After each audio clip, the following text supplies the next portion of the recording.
தங்கச்சிக்கு சாயங்காலம் தான் நிச்சயதார்த்தம் அரேஞ்ச் பண்ணியிருந்தாங்க. ஸோ அதுக்கு முந்தின நாள் நைட்டே மெஹந்தி போட ஸ்டார்ட் பண்ணிட்டா. என்னைய போட சொன்னா, சத்தியமா என்னைய நம்பிலாம் கொடுத்துறாத, உன் கை இருக்கிறது ரொம்ப மோசமாக போயிடும், நீயே போட்டுக்கோன்னு சொன்னா அவளே ஒரு கையில் போட ஸ்டார்ட் பண்ணா.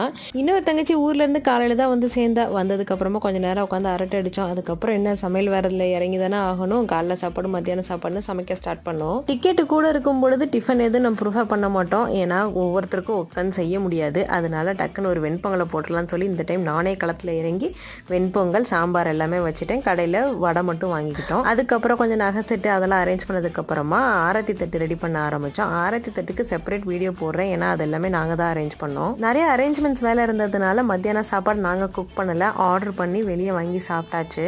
நேரம் ஆக ஆக வேலைகளும் கொஞ்சம் ஜாஸ்தி ஆயிடுச்சு. ஏன்னா அதுக்கப்புறம் கிளம்புறதுக்கு ஆரம்பிக்கணும். இத்தனை டிக்கெட்டும் ஒவ்வொருத்தராக கிளம்பி முடிக்கணும் இல்லையா, மேக்கப்லாம் போட்டு.